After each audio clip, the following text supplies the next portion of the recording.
Top quality और consistent performance के लिए सिर्फ सिल्वर पंप नाम याद रखना। और देखिए, भले से ही अभी पूरा एनालिसिस नहीं हो पाया है कि जो 3 परमाणु ठिकाने थे उस पे कितना अटैक से कितना असर हुआ है, लेकिन ईरान के एक और परमाणु वैज्ञानिक की मौत की खबर अभी आ रही है। इजरायली हमलों में मोहम्मद रजा सिद्दीकी की मौत हुई है।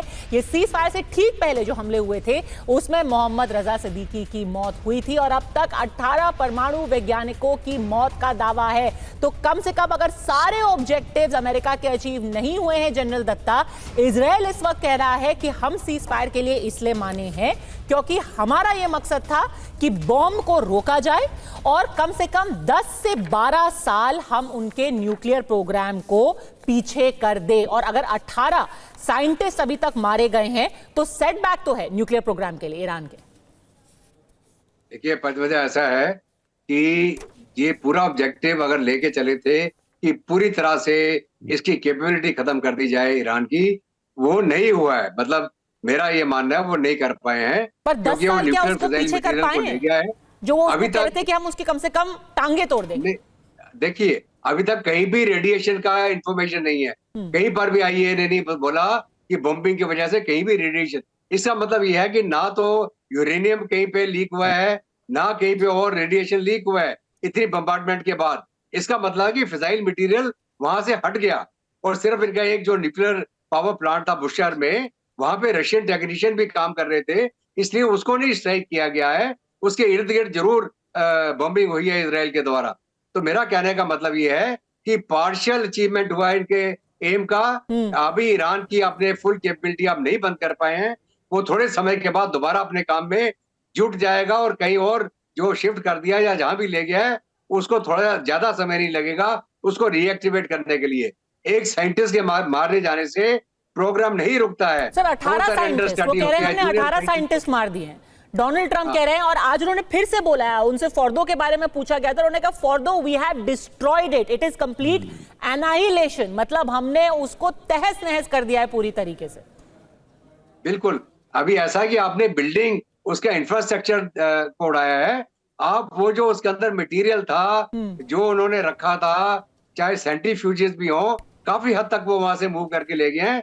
और 2 दिन पहले 20-25 ट्रक देखे गए थे वहां फोर्दो के बाहर जो लगातार सामान लोड करके निकल रहे थे वहां से। तो मतलब ईरान को समय मिला है अपनी चीजों को शिफ्ट करने के लिए। हाँ, ये जरूर है जो साइंटिस्ट मारे गए हैं, लेकिन अगर हम अपना इंफ्रास्ट्रक्चर देखें, आपके पास में हमेशा बैकअप होता है, उसका लिटरेचर होता है, डाटा होता है, पूरा कंप्यूटराइज होता है सिस्टम। तो वो जो नॉलेज है वो इनके पास मौजूद है। और सबसे बड़ी बात तो ये है फिर कि अगर फोर्दो में कुछ एडवांस में इंफॉर्मेशन दी गई थी, कल जो कतर में बॉम्बिंग हुई है उसमें एडवांस इंफॉर्मेशन दी गई थी, क्या ये पूरा ही फिक्स मैच है? इस सब के बीच उत्तरी तेहरान में विस्फोट की खबर अब सामने आ रही है, मध्य तेहरान में भी विस्फोट हुआ है, माजदरान नाम के एक जगह में भीषण विस्फोटों की आवाज ईरानी मीडिया के हवाले से ये खबर है। लेकिन ये देखना बहुत जरूरी है कि किस तरीके से कतर में जब अमेरिकी बेसों पे हमला हुआ था उसको लेकर के डोनाल्ड ट्रंप का क्या बयान सामने आया है। और वाइला वाटसन, यही मैं आपसे सवाल पूछना चाहूंगी कि क्या पिछले 12 दिन में जो दुनिया ने देखा ये एक कोई बहुत बड़ा फिक्स्ड मैच तो नहीं था? ये कुछ लाइंस है जो आज सुबह डोनाल्ड ट्रंप ने लिखा कतर में कल उनके बेस पर हुए हमले के बारे में। उन्होंने लिखा है, I am pleased to report, ये मुझे बताते हुए बहुत खुशी हो रही है कि किसी भी अमेरिकन को क्षति नहीं पहुंची है और कुछ भी डैमेज नहीं हुआ है। They have gotten it out of their system, यानी कि जो उनकी भड़ास थी, जो उनका गुस्सा था, वो उन्होंने निकाल दिया है। Hopefully there will be no further hate. I want to thank Iran for giving us early notice, which made it possible for no lives to be lost. यानी कि हम क्या कह रहे हैं, फोर्दो में आपने पहले से इंफॉर्मेशन दे दी, कतर में ईरान ने कल बता के बम मारे, तो क्या ये सारे देश एक दूसरे के साथ फिक्स मैच खेल रहे हैं? ये हो क्या रहा है?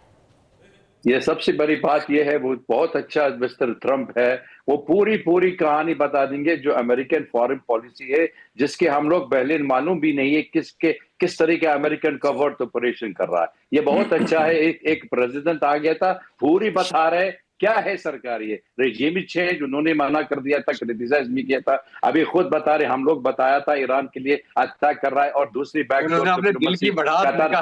कतार से ईरान ने अपना गुस्सा पूरा कर दिया। इसलिए मैं कह रहा हूं दो चीज में आपके लिए थोड़ा से एक्सप्लेनेशन करना चाहिए। सबसे बड़ी बात यह है, I think next time we will have another discussion, IAEA क्या होता है। It's a politically motivated body. ये उन्होंने जब तक अभी कहानी may be, could be, yes be, ये तरीका में जैसे इराक में ऐसा करा दिया था, उन्होंने सेम चीज में ईरान में किया था। ये तो देखना पड़ेगा। 2015 जो डील हो गया था, न्यूक्लियर डील है, P5 है plus Germany and United states, सब कुछ साइन किया। उन्होंने खुद बता रहे उसी के वक्त में, Iran will never be able to make a nuclear bomb. अगर ये तो सुपरविजन आईएएस के ऊपर। लेकिन जब तक 2018 ट्रंप खुद विद्रो करा दिया था, उसका मकसद हो गया क्या होता, बिकॉज ऑफ नेतन्याहू। आप याद रखना, नेतन्याहू खुद, बिल क्लिंटन कल परसों बताया था, Netanyahu force Trump to go for a war. मानते भी नहीं है। ये दुनिया में समझाना पड़ेगा। We not justifying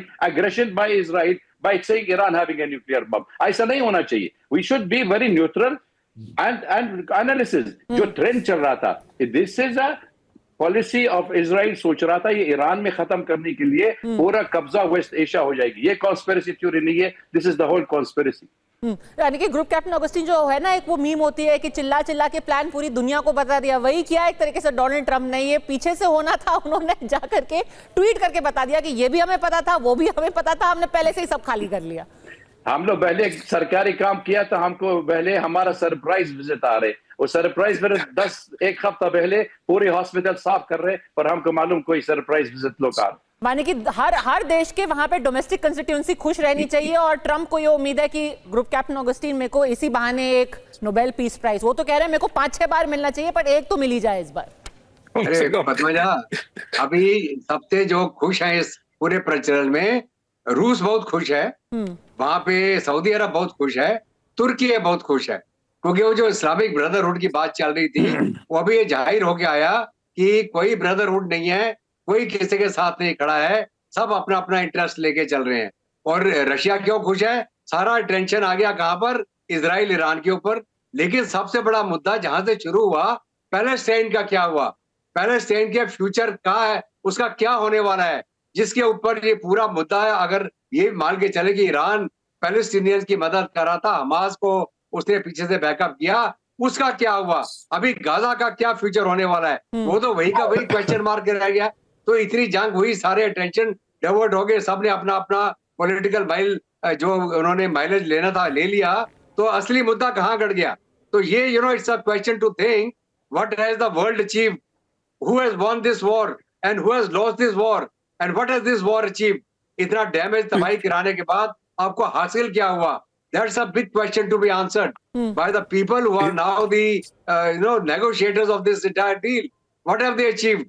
Well, Padmaja, over to you. जी ऑगस्टीन सर, उम्मीद है कि डोनाल्ड ट्रंप ही क्या पता ट्वीट करके बता दे कि क्या हासिल हुआ है आज नहीं तो कल। चिल्ला के सारा प्लान बता दिया उन्होंने। लेकिन बात यह है, इस दौरान आपने देखा होगा लेबनान पे अटैक हुआ, जैसे जनरल साहब कह रहे हैं, वो न्यूज स्पेस में और बाकी चर्चाओं में हल्का फुल्का एक आध जगह पे जरूर आया होगा। तो इसका पूरा का पूरा फायदा इजराइल भी उठाता हुआ नजर आ रहा है। वो अपना स्कोर सेटल कर रहा है हमास के ऊपर, अपना स्कोर सेटल कर रहा है हिजबुल्लाह के ऊपर, जब सारा फोकस जो है हमने उठा करके यहाँ पे लगा दिया। पहली बात।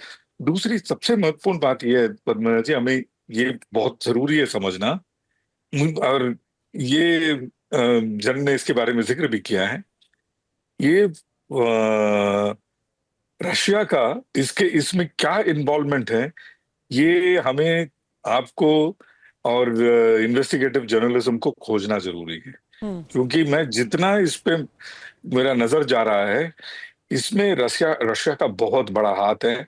साइलेंट हाथ जरूर है, लेकिन इसमें बहुत बड़ा हाथ है कि किसी भी तरह ये फोकस उनके ऊपर से भी और यूक्रेन के ऊपर से भी हट जाए। क्योंकि यूक्रेन में भी अभी हम डिस्कस नहीं कर रहे हैं, कोई चैनल डिस्कस नहीं कर रहा है, कीव के ऊपर बहुत भयंकर अटैक चल रहा है, नोबडी इज डिस्कसिंग दैट।